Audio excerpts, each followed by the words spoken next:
సిటీస్లో మనందరం కామన్గా ఫేస్ చేసే ప్రాబ్లం ఈజ్ ట్రాఫిక్. అవునండి, ఫర్ ఎగ్జాంపుల్ మనం ఆఫీస్కి మార్నింగ్ స్టార్ట్ అవుతూ ఉండొచ్చు, లేకపోతే మన ఇంట్లో ఉండే పిల్లల్ని స్కూల్స్ లేదా కాలేజ్ దగ్గర డ్రాప్ చేస్తున్నప్పుడు మనందరం ఈ ట్రాఫిక్ని అయితే ఫేస్ చేస్తూ ఉంటాం. అండ్ దాదాపు 10 to 12 కిలోమీటర్స్ ట్రావెల్ చేయాలంటే కూడా మనకు 45 మినిట్స్ నుంచి 1 అవర్ దాకా టైం పట్టేస్తూ ఉంటుంది. అండ్ దీనికి తోడు ఫ్రీక్వెంట్గా signals and bumper to bumper traffic and కంటిన్యూస్గా హార్న్ సౌండ్స్. సో దీంతో మనం ఆఫీస్ లేదా కాలేజ్కి రీచ్ అయ్యే లోపే ఆల్మోస్ట్ మన ఎనర్జీ అయితే డౌన్ అయిపోతూ ఉంటుంది. అండ్ ఈవినింగ్ మనం రిటర్న్ అవుతున్నప్పుడు కూడా ఆల్మోస్ట్ సేమ్ సిచ్యువేషన్ అయితే మనం ఫేస్ చేస్తూ ఉంటాం. అలాంటప్పుడే మనకు అనిపిస్తూ ఉంటుంది, మనం ఈ ట్రాఫిక్ లో కార్ డ్రైవ్ చేస్తున్నామా లేకపోతే మన పేషెన్స్ కి ఇదేమైనా టెస్టా అనేసి. అండ్ ఇంకొక పెద్ద ప్రాబ్లం ఏంటంటే మనకు పెట్రోల్ మరియు డీజిల్ ఖర్చులు అయితే ఎప్పటికప్పుడు పెరుగుతూ ఉన్నాయి. అండ్ ఈ ట్రాఫిక్ లో మనం గనక పెట్రోల్ మరియు డీజిల్ కార్స్ యూస్ చేస్తున్నట్లయితే మనకు మైలేజ్ అనేది కూడా అంత పర్ఫార్మెన్స్ కనిపించదు. ఎందుకంటే ఫర్ ఎగ్జాంపుల్ మనం గనక ట్రాఫిక్ లో పెట్రోల్ మరియు డీజిల్ కార్స్ ని మూవ్ చేస్తున్నప్పుడు almost first and second gear లో మూవ్ చేస్తూ ఉంటాం. సో ఇలాంటి సిచ్యువేషన్స్ లోనే మనకు ఒక క్వశ్చన్ వస్తూ ఉంటుంది, ఇలాంటి హైయెస్ట్ ట్రాఫిక్ ఉండే సిటీస్ లో ఈవీ కార్స్ ని యూస్ చేస్తే ఎలా ఉంటుంది అని. అండ్ ఈ వీడియోలోకి వెళ్లే ముందు మనం ఇక్కడ ఏ పెట్రోల్ డీజిల్ మరియు ఈవీ కార్స్ అయితే కంపేర్ చేయట్లేదు. అండ్ ఇది ఏ ఈవీ కార్ యొక్క ప్రమోషన్ కూడా కాదు, జస్ట్ హైయెస్ట్ ట్రాఫిక్ ఉండే సిటీస్ లో మనకు ఎటువంటి ఈవీ కార్ అనేది బాగా సూట్ అవుతుందని మాత్రమే తెలుసుకుందాం. బట్ వీడియోలోకి వెళ్లే ముందు ఈ ఛానల్ ఎవరైనా సబ్స్క్రైబ్ చేసుకోకుండా చూస్తున్నా లేకపోతే కొత్తగా చూస్తున్నా మా ఛానల్ అయితే సబ్స్క్రైబ్ చేసుకోండి. హాయ్ అందరికీ నమస్కారం, వెల్కమ్ టు బాస్ వాళ్ళ డైలీ తెలుగు. నేను మీ విష్ణు భరద్వాజ్.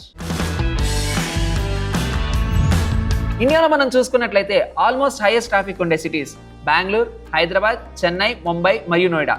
ఇలాంటి పెద్ద సిటీస్లో మనం బాగా చూసినట్లయితే ట్రాఫిక్లో ఒక కామన్ ప్యాటర్న్ ఉంటుంది. యావరేజ్ స్పీడ్ ఏమో చాలా తక్కువగా ఉంటుంది, ఎందుకంటే ఆల్రెడీ ట్రాఫిక్ ఎక్కువ ఉండడం వల్ల మనకు యావరేజ్ స్పీడ్ అనేది చాలా తక్కువగా ఉంటుంది. అంటే వెహికల్స్ మూవింగ్ అనేది చాలా స్లోగా ఉంటుంది. అండ్ ఫ్రీక్వెంట్గా మనం బ్రేక్స్ అయితే అప్లై చేస్తూ ఉంటాం. అండ్ రెగ్యులర్గా మనకి సిగ్నల్స్ కూడా వస్తూ ఉంటాయి. అండ్ షార్ట్ డిస్టెన్స్ ట్రిప్స్కే మనకు ఎక్కువ టైం అనేది కన్జ్యూమ్ అవుతూ ఉంటుంది. సో ఇలాంటి కండిషన్స్లోనే మనం ఏదైతే కార్ తీసుకుంటున్నామో ఆ కార్ యొక్క డిజైన్ మరియు టెక్నాలజీ మనకు హెల్ప్ అయ్యేలా ఉండాలి. సో సిటీస్లో డ్రైవ్ చేయాలంటే మనం తీసుకున్నటువంటి కార్ హైవే నెంబర్స్ క్లైమ్స్ మీద తీసుకోకూడదు. మనకు ఆ సిటీ యొక్క ట్రాఫిక్ ఎన్వైరన్మెంట్కి మనకి బెస్ట్గా ఉండే కార్ని అయితే మనం చూస్ చేసుకోవాలి. సో అందుకనే మనం ఈరోజు హైయెస్ట్ ట్రాఫిక్ ఉండేటువంటి సిటీస్లో ఏ ఈవీ కార్స్ మనకి బాగా సూట్ అవుతాయో తెలుసుకుందాం. ఎందుకంటే మనకు ఈవీ కార్స్లో గేర్ షిఫ్ట్ అనేది ఉండదు, అలానే క్లచ్ కూడా ఉండదు. అండ్ మోర్ ఓవర్ మీకు లో స్పీడ్లో కూడా మీకు స్మూత్ రెస్పాన్స్ ఉంటుంది. అండ్ రీజనరేటివ్ బ్రేకింగ్ ఉండడం వల్ల మనం కంటిన్యూస్గా బ్రేక్స్ వేసినప్పటికీ ఈ ఈవీ కార్స్ యొక్క పవర్ మళ్ళీ బ్యాటరీకి అయితే వెళ్తూ ఉంటాయి. సో ఈ ఫీచర్స్ ఉంటే మనం ఈవీ కార్ బెస్ట్ అని చెప్పకూడదు, ఎందుకంటే మనకు ఉన్నటువంటి ట్రాఫిక్ యొక్క ఎన్వైరన్మెంట్ని చూసుకొని మనకు ఏ కార్ని అయితే కంఫర్ట్ ఇస్తుందో మనం ఆ కార్ని చూస్ చేసుకోవాలి. అండ్ మోర్ ఓవర్ మనం ఈవీ కార్స్ తీసుకుంటున్నట్లయితే ఆ కార్స్ యొక్క రేంజ్ మరియు రన్నింగ్ కాస్ట్ ఇవి కంపల్సరీ బాగా చూసుకొని తీసుకోవాలి. ఇప్పుడు ఒకసారి నంబర్స్ని క్లియర్గా తెలుసుకునే ప్రయత్నం చేద్దాం. ఫర్ ఎగ్జాంపుల్ మీరు హైయెస్ట్ ట్రాఫిక్ ఉండేటువంటి సిటీస్లో పెట్రోల్ మరియు డీజిల్ కార్స్ యూస్ చేస్తున్నట్లయితే మీకు దాదాపు 1 కిలోమీటర్కి 6 రూపీస్ నుంచి 8 రూపీస్ వరకు ఖర్చు అవుతుంది.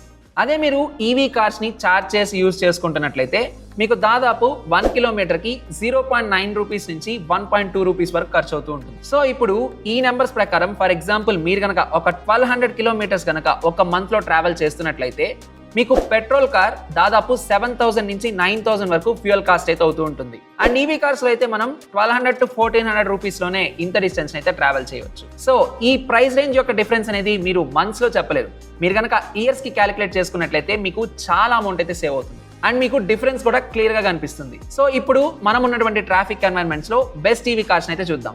సో ముందుగా Tata punch EV. So Tata punch ఈవీలో మనకి బేసిక్గా 2 బ్యాటరీ ఆప్షన్స్ అయితే ఉంటాయి. ఒకటి 25 kWh అండ్ ఇంకొకటి వచ్చేసి 35 kWh. సో ఈ కార్లో అయితే మనకు బేసిక్గా ఈ 2 బ్యాటరీ స్పెసిఫికేషన్స్ వస్తాయి.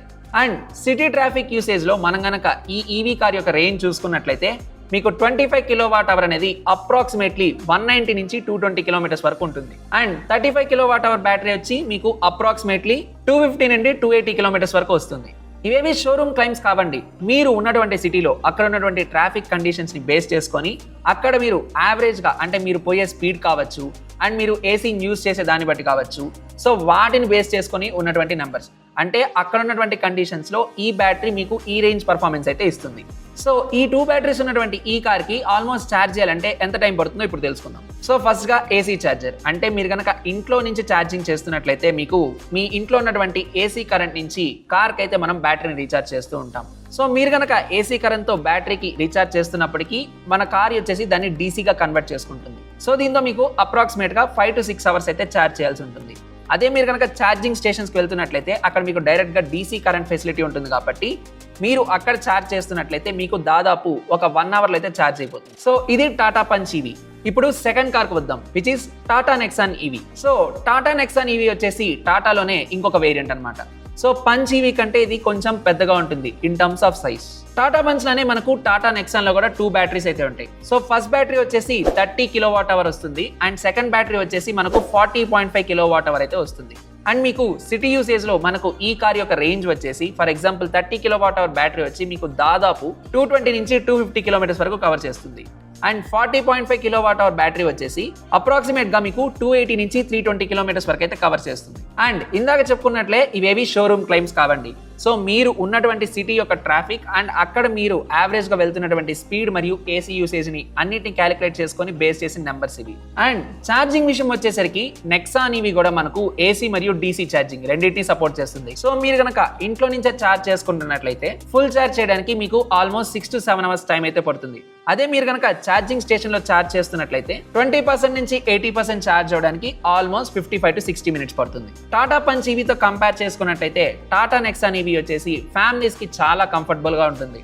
ఎందుకంటే దీంట్లో సీటింగ్ స్పేస్ కూడా చాలా బాగుంటుంది. అండ్ మీకు డైలీ సిటీ యూసేజ్ లో కావచ్చు లేదా ఫ్రీక్వెంట్ గా ట్రావెల్ చేస్తున్నా ఈవెన్ హైవేస్ మీద ట్రావెల్ చేస్తున్నా మీకు ఈ కార్ పర్ఫార్మెన్స్ అయితే చాలా బాగుంటుంది. బట్ మీకు టాటా పంచ్ అనేది సైజ్ లో కొంచెం చిన్నగా ఉంటుంది కాబట్టి టాటా నెక్సాన్ ఈవెన్ అయితే మీరు కన్సిడర్ చేయవచ్చు. సో ఈ రెండు టాటా వేరియంట్స్ కాబట్టి నేను ఇప్పటి వరకు ప్రైస్ చెప్పలేదు.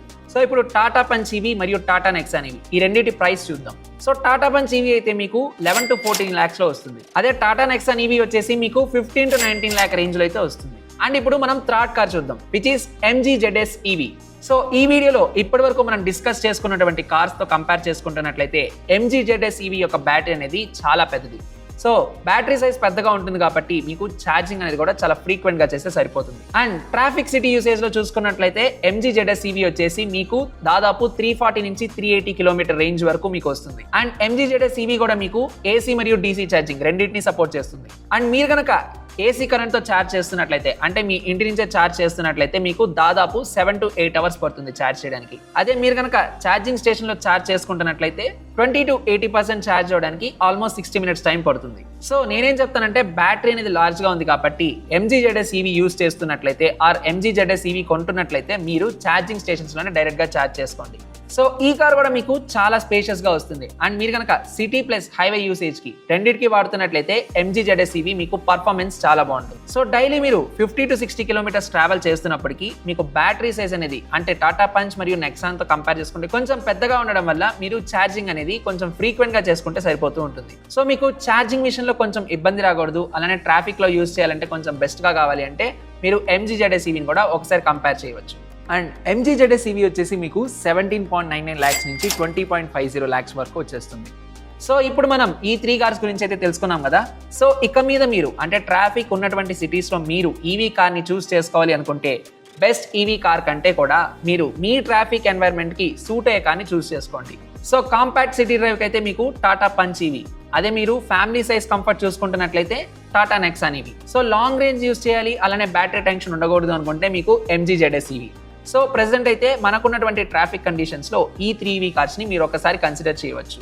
ఎందుకంటే మీరు కార్ తీసుకునేటప్పుడు డెసిషన్ పరంగా క్లారిటీగా ఉంటే మీకు ఆ ఓనర్షిప్ ఎక్స్పీరియన్స్ కూడా చాలా స్మూత్ గా ఉంటుంది. సో అదండి ఇవాళ వీడియో.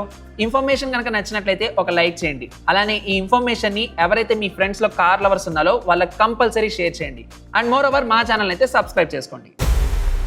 బాస్ వాలా, బీ ద బాస్.